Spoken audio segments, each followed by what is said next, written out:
నమస్తే Kiran TV live ప్రేక్షకులకి స్వాగతం. ప్రస్తుతం మనతో పాటు ఉన్నారు ప్రముఖ ఆధ్యాత్మికవేత్త, అధర్వణ వేద పండితులు డాక్టర్ ప్రొఫెసర్ ముల్లపూడి సత్యనారాయణ గారు. నమస్కారం గురు. నమస్కారం అండి స్వప్న మేడం గారు. గురుగారు, ప్రస్తుతం నేను అడగపోయేది వచ్చేసి, మీరు మాకు ఉన్న ప్రతి సమస్యకి కూడా అన్నిటికీ వేద మంత్రాల ప్రామాణికంగా మంత్రం తెలియజేస్తూ వస్తున్నారు. సో మన తాళపత్ర గ్రంథ రహస్యాలలో ఇప్పుడు నేను అడగపోయే సమస్య వచ్చేసి బంగారం. గురుగారు, ప్రతి ఒక్కరికి ముఖ్యంగా ఆడవాళ్ళకి బంగారం అంటే చాలా ఇష్టం ఉంటుంది. ఏ పండగ అయినా లేదా ఫంక్షన్స్కి అయినా బంగారం పెట్టుకోవాలనుకుంటారు, కొనుక్కోవాలనుకుంటూ ఉంటారు. కానీ ప్రస్తుత నేపథ్యంలో చూస్తే బంగారం రేట్ అనేది విపరీతంగా పెరిగిపోయింది గురుగారు. అలాంటి బంగారాన్ని సామాన్యులకైతే అసలు అందకుండా అయిపోయింది. సో మనకి బంగారం కోసం ఏమైనా మంత్రోపదేశం ఉంటుందా గురుగారు? అలా కనుక తెలియజేస్తే అందరికీ, ముఖ్యంగా ఆడవాళ్ళకి మీరు మంచి చేసింది అవుతుంది గురుగారు. తప్పకుండా అమ్మా. మనం ప్రతిదీ కూడా తాళపత్ర గ్రంథాలను ఆధారంగా చేసి చెప్తున్నాం. ఇదిగో ఇది ఒక గ్రంథం. ఓకే, ఇందులో అన్ని వేద మంత్రాలు మొత్తం అన్నీ కూడా ఉంటాయి. ఇప్పుడు తాళపత్ర గ్రంథాలు పుస్తకాల రూపంలో వచ్చినాయి. ఇది స్వప్న మేడం క్రియేటివ్ స్పెషల్ ఇంటర్వ్యూస్. మిమ్మల్ని చూసి వేరే ఇంకొకరు మొదలెట్టారనమాట. ఒక ఆవిడ నాకు నవ్వొచ్చింది. ఏది మంత్రాలు ఇస్తున్నారు. అలా మంత్రాలు ఇస్తే అయిపోదు. ఇక్కడ ఏంటంటే మన భక్తులకు ఫస్ట్ ఈ యొక్క బంగారం గురించి చెప్పే ముందు ఒకటి చెప్పాలి. ఏమండి మంత్రం ఇస్తున్నారు గురుగారు, మేము గురుముఖత నేర్చుకోవాలి, పర్సనల్గా కలవాలి అని చాలామందికి ఉంటుంది. పర్సనల్గా కలవచ్చు, తప్పులేదు. కానీ వీడియో కాల్లో మనము ఆ మంత్రోపదేశాన్ని మనం చేయొచ్చు. వేప చెట్టు కింద కూర్చొని మనం చేస్తాం. అదొకటి ఫస్ట్ పాయింట్. రెండోది, కొంతమంది దుర్వినియోగం చేస్తున్నారు మనం ఇచ్చే మంత్రాలు. స్వప్న మేడం ఏమో మంచి ఉద్దేశంతో ఇస్తుంటే వాళ్ళు ఏం చేస్తున్నారు, మంత్రాలు మనం పెట్టేస్తున్నాం కదా స్క్రీన్ మీద, దీన్ని వేరే వాళ్ళు ఒక వ్యక్తి, గురుగారు నేను మీరు ఇచ్చే మంత్రాలన్నీ మీ వీడియోతో క్లిప్తో సహా పోలీస్ ఆఫీసర్స్కి కూడా కష్టాలు ఉన్న వాళ్ళకి పంపిస్తున్నాం గురుగారు, మీకు రక్తచందనం పంపిస్తాను, మీకు ఈ యొక్క కుంకుమ పంపిస్తాను అని. నాకు ఏదొద్దురా నాయన అన్నా సరే మీరు అడ్రస్ పెట్టండి గురుగారు కొరియర్స్ అంటే, అతను బాధ పెట్టడం ఎందుకని పెట్టాను. మనం కనీసం రక్తచందనం డబ్బా ఇవ్వడానికే బాధపడేవాళ్ళు, వీళ్ళకి యక్షిణీదేవి బంగారాలు ఇవ్వాలమ్మా. ఆయన అప్పుల్లో ఉన్నాడంట, మిగతా ఆయనే అప్పుల్లో ఉన్నాడు, మిగతా వాళ్ళకి అప్పులు తీర్చేస్తానంటున్నాడు. ఇప్పుడు ముఖ్యంగా తెలుసుకోవాల్సింది ఏంటంటే అమ్మ, చాలా ఛానల్స్ నేను కోటీశ్వరాలు అయిపోయాను, మీరు కోటీశ్వరాలు అయిపోండి, ఈ మాలేసుకోండి అని అడ్వర్టైజ్మెంట్ కొంతమంది అడ్వర్టైజ్మెంట్ చేస్తున్నారు. అలాంటివి కాదు మనం ఇచ్చేవి, వేద మంత్రాలతో ఇచ్చేది, యక్షిణీ మాత ఇచ్చేది. ఇప్పుడు మనము అనసూయ గారని చెప్పేసి ఉదాహరణలు చెప్తే ఎందుకనంటే మన ప్రేక్షకులకు అర్థమవుద్దని. మేము కాశీ ర్యాలీలు వేసాం నేను స్టూడెంట్గా ఏజ్గా ఉన్నప్పుడు. ఆల్విన్ కాలనీలో అనసూయ ఆంటీ అని ఒక ఆవిడ ఉండేది. ఆ ఆంటీ వాళ్ళ పొలంలో మా కూడా యాత్రకు వచ్చింది. చదువుకోలేదు, నెత్తి మీద మూట పెట్టేసుకొని మూర్తే అనేది వెళ్ళేవాళ్ళం యాత్రకి. అంతా మంచి కాశీ గీసి అంతా వెళ్ళొచ్చాం. ఆమెకి నా మీద అభిమానం కాబట్టి ఒక రోజున వాళ్ళ కొడుకు పొలం దున్నుతుంటే వాళ్ళకు ఒక కుండ లాంటిది దొరికిందంట. ఏంట్రా ఉన్నాయి అందులో అని చూస్తే బిస్కెట్ లాగా ఉన్నాయి, బంగారు బిస్కెట్లు అనుకున్నారు వాళ్ళు. దాని మీద ఉర్దూలో రాస్తున్నాయి. ఉర్దూలో రాస్తుంటే అది తీసుకెళ్ళి టెస్టింగ్ చేయించుకున్నారు. టెస్టింగ్ చేయించుకుంటే గోల్డ్ కంటెంట్ తక్కువ ఉంది, కాపరు ఇది. ఆ కాలంలో నవాబుల కాలంలో నాణ్యాలు అవి. నన్ను టెస్టింగ్ చేయడానికి వెళ్తే ఒక్కడు రాడమ్మా టెస్టింగ్కి. వీళ్ళందరూ ఇప్పుడు బంగారం కావాలంటున్నారా, బంగారం లంకి బిందులు దొరికినా కూడా వీళ్ళు తెచ్చుకోవడానికి భయపడతారు. ఎందుకంటే పోలీసు వాళ్ళు వచ్చి లాక్కెళ్ళిపోతారు. లంకి బిందు భూమి కింద దొరికేదంతా పోలీసులది, గవర్నమెంట్ది. గోడల పైన దొరికితే మందనమాట. సో ఆ అనసూయ ఆంటీ ఏం చేసిన, అప్పుడు ఎవ్వరూ రారు అనమాట. అప్పుడు నేనే వాళ్ళందరినీ తీసుకొని చార్మినార్ దగ్గరికి వెళ్తే సత్యం కంప్యూటర్స్ వాళ్ళది ఒక ల్యాబ్ ఉంటుంది. వాళ్ళు చెక్ చేస్తే గోల్డ్ కంటెంట్ లేదు అందులో, మిగతా కంటెంట్ ఉందన్నారు. అయిపోయింది అది. అంటే యక్షిణీమాత ఎన్నో సందర్భాల్లో నేను చెప్తున్నాను గోల్డ్ను కూడా ఇస్తుంది. ఎలా అంటే మనకి ఈ యొక్క ఫస్ట్ మనము యక్షిణీలందరికీ కూడా కింగ్ ఎవరు, రాజు ఎవరు? కుబేరుడు. కుబేరుడిని మనం దేవుడిగా చూస్తామా లేకపోతే రాక్షసుడిలా చూస్తామా? దేవుడిగా చూస్తాం. ఎవరి అన్న అతను రావణాసురుడికి బ్రదర్ అవుతాడు ఆయన. ఎవడు? కుబేరుడు. మరి రావణాసురుడు ఎవరు? రాక్షసుడు. ఈయనేమో యక్షుడు. చూడండి, ఈ యక్షిణులు అందరికీ కూడా రాజు అయినటువంటి కుబేరుణ్ణి మనము ధనం లక్ష్మీదేవితో పాటు మనం పూజ చేస్తాం, లక్ష్మీ కుబేర పూజ అని. అది పాపులర్ అయింది. కానీ ఇంకా మన యక్షిణీలందరినీ కూడా మనం ఇంకా పూజ చేయడం ఇంకా జనాలకు ఇప్పుడిప్పుడే అలవాటు అవుతుంది. అంటే మొట్టమొదట దురభిప్రాయం చేసేసారు యక్షిణీల్ని.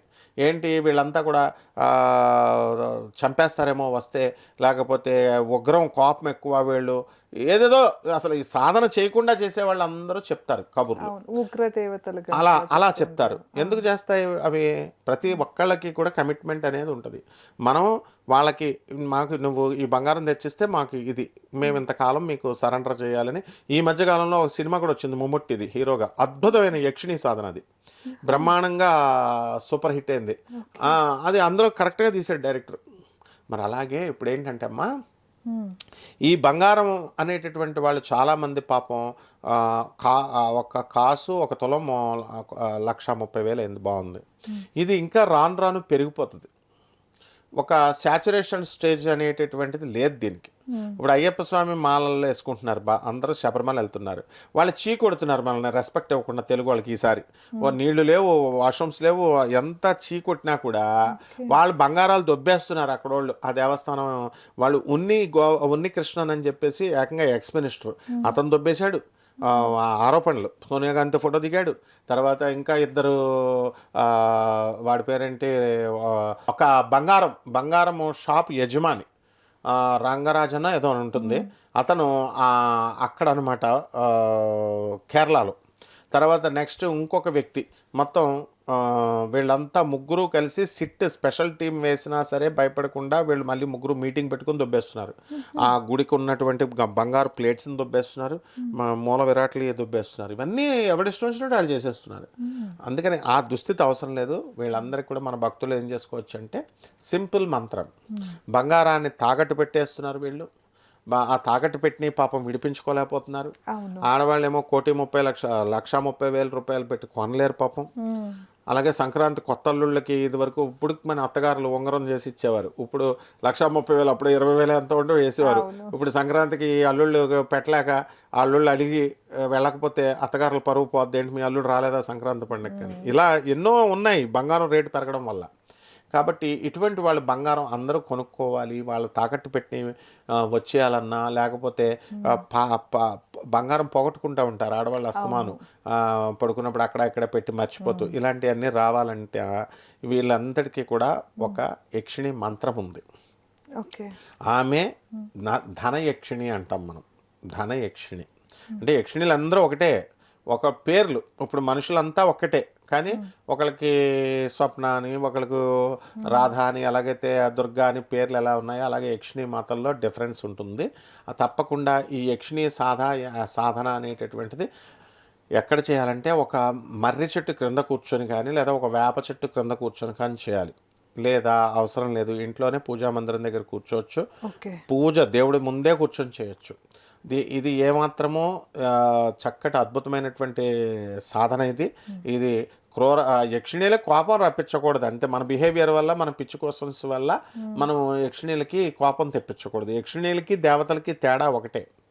దేవతలకి సాత్వికం ఎక్కువ, పరోపకార బుద్ధి ఎక్కువ, ఇంట్యూషన్ అంతే. చాలామంది హెల్పింగ్ నేచర్ ఉంటుంది, అలా హెల్ప్ చేసేవాళ్ళు. అలా యక్షిణీలకి ఏంటంటే కొంచెం రాక్షస లక్షణాలు కూడా ఉంటాయి. కాబట్టి దేవతలకి రాక్షసులకి మధ్య పుట్టినటువంటి వాళ్ళు కాబట్టి కుబేరుడు వీళ్ళకి ఎక్కువ అడ్డప్రశ్నలు వేస్తే కోపం వస్తుంది. అందుకని డిసిప్లిన్డ్గా ఏ శక్తి అయినా సరే, యక్షిణి అని కాదు, ఈవెన్ హ్యూమన్ బీయింగ్ కంటే హయ్యర్ ఎనర్జీస్, కిన్నెర కింపురుష గంధర్వ ఇవన్నీ కూడా, క్రింద ఏమో డౌన్ లైన్లో లోయర్ ఎనర్జీస్, ఇవేమో హయ్యర్ ఎనర్జీస్. లోయర్ ఎనర్జీస్ ఉన్న క్షుద్ర శక్తులు సైతాన్ అంటాం మనం క్రిస్టియన్ మతంలో, క్షుద్ర శక్తులు అని మనం హిందూ మతంలో అంటాం. వీళ్ళు కూడా ఒక మనకి వాళ్ళకి ఉండే కాంట్రాక్ట్ని బట్టి ఉంటుంది, అండర్స్టాండింగ్ని బట్టి ఉంటుంది. వాళ్ళు కూడా దే విల్ ఆస్క్ అవర్. ఇప్పుడు మేము మీకు లైఫ్ లాంగ్ నెంబర్ 1 చేసేస్తామండి, కానీ ఆ చేసిన దానికి నాకేంటి అని అడుగుతారు. కొంతకాలం వాళ్ళకి మనం మరి క్షుద్రశక్తులు ఏమంటాయి, నీ ఆత్మను నాకు అమ్మేసుకో అంటాయి. కానీ యక్షిణీలు అలా అనవు. ఇది క్లారిఫికేషన్ జనం తెలుసుకోవాలి. కర్ణపిశాచి కూడా యక్షిణీయే, కానీ కర్ణపిశాచి చేయకూడదు. మిగతా అన్నీ కూడా చేసుకోవచ్చు. కర్ణపిశాచి ఎప్పుడంటే కర్ణపిశాచి కొన్ని కండిషన్స్ ఎక్కువ పెడుతుంది, మిగతా యక్షిణీలు అసలు కండిషన్స్ ఉండవు. నువ్వు రెస్పెక్ట్ ఇవ్వడమే చాలు. కింద ఈ లోయర్ క్షుద్రశక్తులు అవి కండిషన్స్ పెడతాయి. ఆత్మను ఇచ్చేయాలి మనం. చనిపోయిన తర్వాత మన ఆత్మ వెంటనే పుట్టడానికి కుదరదు, బానిస అవ్వాలి వాళ్ళకి. అది మమ్ముట్టి గారి సినిమాలో బ్రహ్మాండంగా చూపించారు. యక్షిణిలో.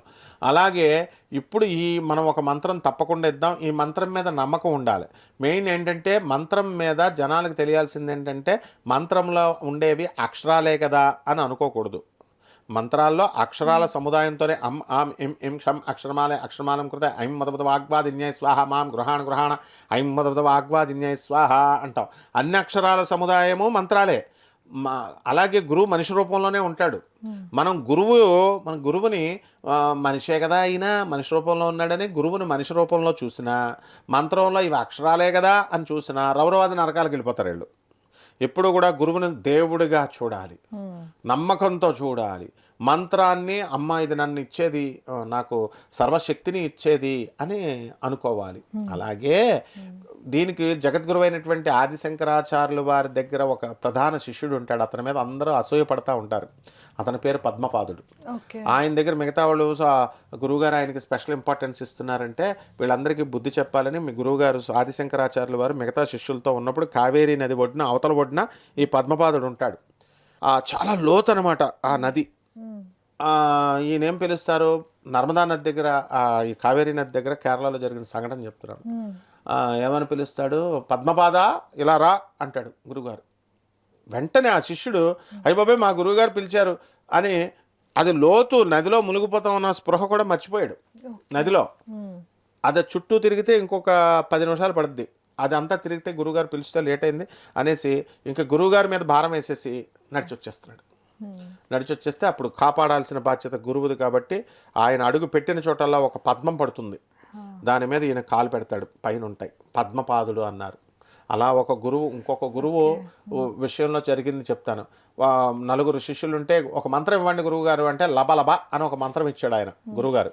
ఒక శిష్యుడు నదిలో దూకి నడుస్తూ ఇది సగం దూరం వెళ్ళిపోయాడు, లబలబ లబలబ అనుకుంటూ వెళ్ళి మధ్యలో లబలబ ఇది మంత్రమేనా అనుకున్నాడు, బుడికి మునిగిపోయాడు. అంటే డౌట్ రాకూడదు. ఎవడైతే లాస్ట్ వరకు లబలబలబ గురువు మీద మంత్రం మీద ప్రేమతో గౌరవంతో వెళ్ళిపోయాడు ఆడు దాటేశాడు. అంటే ఇక్కడ కావాల్సింది ఏంటి, నమ్మకం కావాలి, మంత్రం మీద రెస్పెక్ట్ కావాలి, ఆ పిలిచే దేవత మీద రెస్పెక్ట్ కావాలి, యక్షిణి మీద దేవత మీద రెస్పెక్ట్ ఉండాలి. అటువంటి వాళ్ళకి బంగారం కొట్ల కింద ఇస్తుంది. చరిత్ర ఉంది. మనం ఎంతోమంది మహానుభావులు పేర్లు చెప్పను కానీ నేను ఇప్పుడు ఫేమస్ అయినటువంటి వాళ్ళందరూ కూడా పెద్ద పెద్ద వేల కోట్ల సంపాదించిన బాబాలు, స్వామీజీలు, ప్రవచనకారులు వీళ్ళందరూ కూడా ఈ సాధన చేస్తారు. పైకి ఏం చెప్తారంటే రాముని పూజ చేస్తున్నాను, కృష్ణుని పూజ చేస్తున్నాం అంటారు, కానీ యక్షిణి సాధన పక్కా ఉంటుంది. యక్షిణి తెచ్చిపెడుతుంది. కాబట్టి మనం వీళ్ళకి ఈ మంత్రాన్ని మనం బోధిద్దాం. మనకి ఇది చాలా చక్కటి వేదమంత్రం అమ్మ. మనకు అందువలన మనకి ఏంటంటే చేటి భవన్ నిఖిల కేటి కదంబవన వాటీషు నాకి పఠలి కోటి రచారుతర కోటి మణి కిరీట కోటి కరాంచిత పద. ఇది మంత్రం. ఇది చెప్తాను. చేటి భవన్ నిఖిల కేటి కదంబవన వాటీషు నాకి పఠలి కోటిర చారు తర కోటి మణి కిరణ కోటి కరంచిత పద అని చెప్పేసి ఇది మనం అమ్మవారు రాజరాజేశ్వరికి కూడా మనం చదువుతాం, దుర్గాకు కూడా శ్రీదేవి ప్రణవ శ్లోకం అంటాం దీన్ని. మా గురువుగారు చిన్నప్పటి నుంచి చేయించేవారు. అలాగే మన దుర్గే కాళరాత్రి రూపంలో మనకి అమ్మవారు ఇస్తుంది, యక్షిణి రూపంలో, కాళరాత్రి రూపంలో, యక్షిణి రూపంలో ఉంటుంది. కాబట్టి అంటే ఈ నామాన్ని ఇప్పుడు అంటే మనకి నియమాలు చెప్పండి గురుగారు. నియమాలు వ్రతం చేసుకుంటే సత్యనారాయణ స్వామి వ్రతాలు హోమాలు చేస్తే ఏ నియమాలు అవే నియమాలు. ఓకే, 41 రోజులు అలాగే ఉండాలంటే 41 రోజులు అదే కింద నేల మీద పడుకోవడం, అలాగే ఒంటిపూట భోజనం చేయడం, శాకాహారం తీసుకోవడం. అమ్మవారికి అంటే ఈ నామజపం చేసేటప్పుడు అమ్మవారిని తలుచుకుంటూ అంటే ఏమైనా నైవేద్యం ఉంటాయా? నైవేద్యం బెల్లం మొక్క పెట్టినా వస్తుంది, కార బూంది పెట్టినా వస్తుంది. నైవేద్యాల కోసం ఆంధ్రప్రదేశ్ తెలుగు ప్రజలకు బాగా నైవేద్యాలు పెట్టడం ఇంట్రెస్ట్. ఎందుకంటే గారెలు వడలు పెట్టమంటే రోజు పెడతారు వీళ్ళు 41 రోజులు. కాబట్టి అవన్నీ అవసరం లేదమ్మా. చిన్న ఫార్మల్ పూజ మంత్ర జపాలకు వచ్చేసరికి మంత్రం మీదే కాన్సన్ట్రేషన్. శనగపప్పు పెట్టొచ్చు, బెల్లం మొక్క పెట్టొచ్చు, పటిక బెల్లం పెట్టొచ్చు, ఏదైనా నైవేద్యమే.